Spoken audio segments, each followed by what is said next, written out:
And when Benata, my father said, you are afraid of Nema Batego. Or where some remove it in your heart that a day shall come when you will become a billionaire. So here one else or more guy was in open place. My father said, no way for choy in him. In Sake dia, or where say Nana in your mezibo fota. Now, because of my ezigbo omume ofu n'imem and ihe nka ya emechi na tata before the world, before the public, na ya na-akpọ m eze ọmụọgọ na njikọ ọka. What we offer is just about integrity. Our material is quality. Mmadụ ama na-aza na integrity na-egwu mmadụ wayo is just part of na mmadụ ebe onwe ya ọnụ. Nya ndị okwu ọzọ eme ọzọ dịrọ hie. Onye chọrọ ịdị ka m, ị ga-enwe ezigbo omume, nwee integrity, then ịchụziara aja. This is Festival TV, guys. Today we are live and direct in Anambra State, Nigeria. We are in the company they call Integrity. This Integrity you are hearing is a company that deals in metro roofing products. The water go. This is metro roofing and aluminium products. They deal in aluminiums and metro ties. These are the people that makes production look very easy in Nigeria, but we don't know what they are passing through. These are the people that refuse to be shaken by all sorts of, the way Nigeria is, but they say no, they stand their ground and keep on producing. So we are here to meet the managing director, the CEO, who we will interview, and he will tell us more about this company called Integrity. A lot of you know Integrity. The banner is all over Nigeria. Otago, we are going to meet him to tell us how he's able to maintain this company for such a long time and how they are managing the production aspect of it, because it's not easy to produce in Nigeria. Otago, let's go. Afambo Mr. Chelono Igbo, by God's privilege, CEO Integrity Metal Roofing Company Limited. Kosi webido aboro ife mmadụ, no ife Chineke. It was built upon the rock. So now after I na-achọ ịza, I etigo more than so many names. And after much prayers, God will give us a revelation. Now this company ga-abụ Integrity Metal Roofing Ties and Aluminium Product Limited. Maka na ndị nke anyị weta as mmadụ agaro through the channel, garo through the system. So mana God weta this name or ga one way. And omekwana ka anyị maa na afọ a ga-aga viral. So by God's mercy, by God's infinite mercy, all this nka n'anya gị ka iji wee fụ na ọ na-agazi unu ji wee bịa. Okay, my vision, my father enyere m ego, my mother enye okwu m, and mmadụ enye m okwu 1,000, sị m wee baa uru. But aba m uru by mercy of God. And then ndị nzukọ nsọ Katọlik ese ọ mmadụ ka Chineke na-abala n'ife, asị mba na onye nwe uche ga-abala onwe n'ife. So abala m onwe n'ife because na etonite m taba afụfụ. So Ọka Ọnịcha Iftedunu anyị masị kọndọkta ebe a. So tere aka anyị banye head bridge in some years ago, bube job man. So abụ m a job man years ago na head bridge. So makwa my conductor to Lagos to Aba. Ihe a na-ekwucha abụ in few years ago. So before I bidozie, when I have this vision, I bidozie well nwayọ. It's not just too long. I bido na-agwa ndị mmadụ na ife a na anyị ga-eme, na ife a na anyị ga-eme through prayers and all that.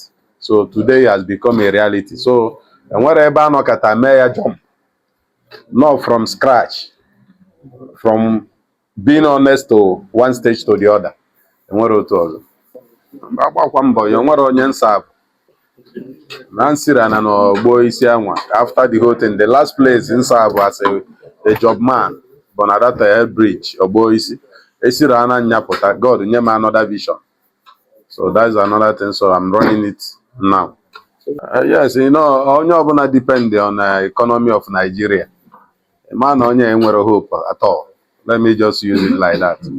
Because now in a place where dollar can come 1 naira today, tomorrow it go to 100 naira. So it will always disturb you in anything called business. So I believe in economy of heaven. Na ndị tụkwasị Chineke obi na-adị ka Mountain Zion na-ada ewepụ ha n'ọnọdụ ha. So that's where we stand and that's where we believe, and God is a divine supplier.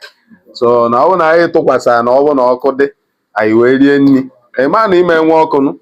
So and inwegodo ọkụ enwe nke na-amụtara ama ị akwụ n'ụgwọ ya. So no ife ọ bụ. So na I believe na economy, divine economy can believe on it. And the God is a great supplier and he has never failed us. Yes, the name is just God and me. Before God, they need assignment, both name, both industry, both anything. The assignment on you, go Ganya, for a distance, on a chinyegi, they capable of it. And they will back you up with his grace. On order got somebody, and when some people that is in this world, okay, sitting like a pony, a cabolo pastor, boy, a cabolo pastor. I wanna go, if you are forcing God to call you to be a pastor, maybe along the line, you can protect yourself. One attack or the other can bring you down. So, but this is a vision where I believe that humanity is benefiting. So, many years I video just few years ago, but we know what the the widows and all that, what has benefited in this place. But we have given G. So I don't believe na no achọta si buru tii na-akpa mana anyị chọta ndị anyị kwesịkwa inyere aka by the direction of Holy Spirit we are doing so. As Omogom bụ out of the love my father, my own biological father has for me, because I care for him. I showed him love when he was alive. I do everything nwa na-emelụ nne ya. So and I also know what my father likes. My father amalum if on I like. So that thing on I like can I like all the time, in here often. And he always pray for me. And when my father said, you are afraid of Nema Batego, or where some remove it in your heart, that a day shall come when you will become a billionaire. So here else or more gabum was na bamko in open place. My father said, no way for choy in him. Nsake ye di o say na na enye m ezigbo ofota. Na because of my ezigbo omume ofu n'ime m and ihe nka ya eme echi na tata before the world, before the public, na ya na-akpọ m eze ọmọgọ na njikọ ọka. So nsorukwanụ ndị chiri echichi that day na ba aka ịtọ ka fasiana. So no ebe a ka echichi m bịa. And secondly, anọkatakwa Chineke zite my father, Mr. Pius Okoyo Yofoyi. O wee bịa m nso mụ na ya wee nọ like almost getting to a year plus. So wee sị na enwe ife dị n'ime na nke mmegolu. N'onwe ka ọ na-asa ndị a strange some things na-eme. Na ya fụbere onye bigo maka ọlụ Chineke jeep n'anya ka wee bunye up to 3. Wee sị na ndị Igbo na fama chọrọ ife dị n'ime obere nwa na ga-enye m the national petrol of Igbo Ezue in Nigeria and in diaspora. Wee sị mba na ma eme nkwani, ọ sị no by fire by force. Nsị a kedu ego na ego ebute ka e wee bụrụ national petrol na ya enwekwana ego na anyị ka na-eku n'ego na ọ sị no without kobo. Na-enyere a few people just this Nigeria and na ndị a wetara 100 naira enyere Innocent and all that Maeto Eze n'Ugbo ọ gaghị bịakwa tata Professor Sim oke mmụọ Igbo niile na onye ndị nwere ego na-ayọ biko si nye ha na amenye ha na ọ bụrụ ihe wayo. Egwu na-atụ m encouraged me, so by God's grace today I'm a national patron of Igbo Ezue in Nigeria and diaspora. Na Igbo otu eji akwanite ezigbo ife ọbụla ị na-eme na Igbo be anyị nke na-adịrọ na politics, na-adịrọ na ntụ, na-adịrọ ka na awụọ.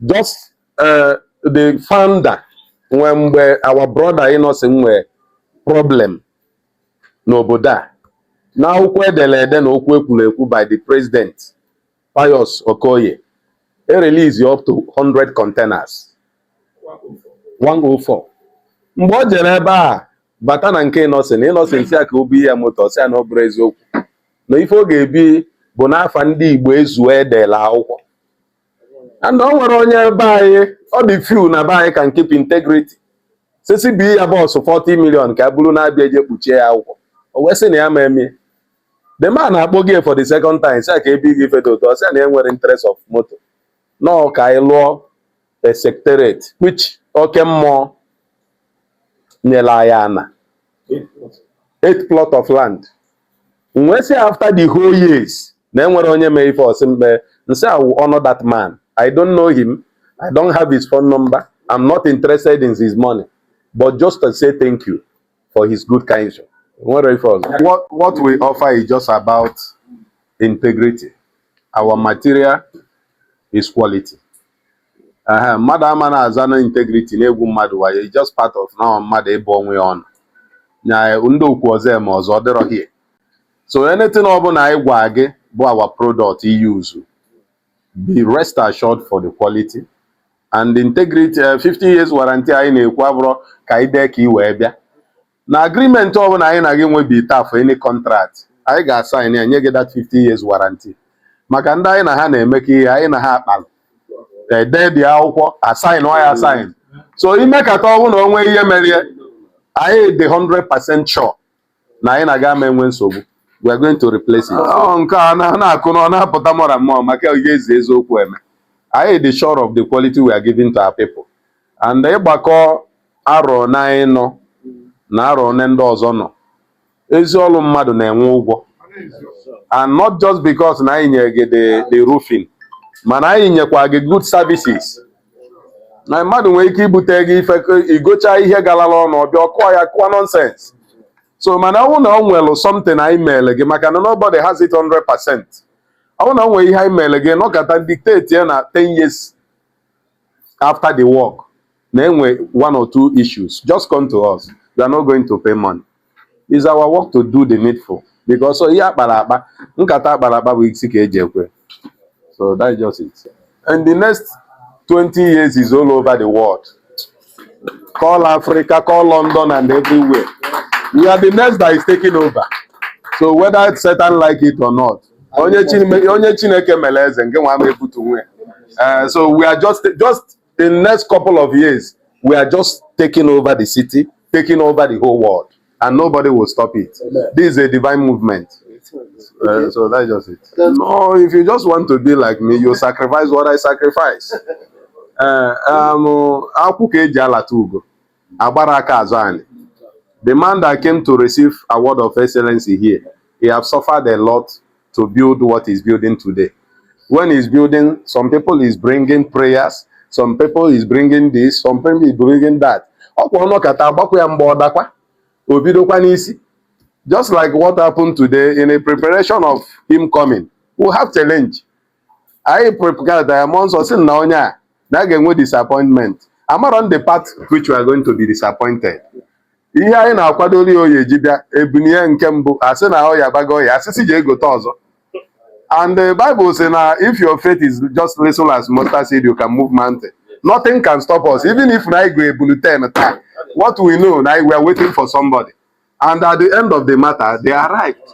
And they believe in the grace in the life of man of God has been dropped here. So I hear defeat to go Satan.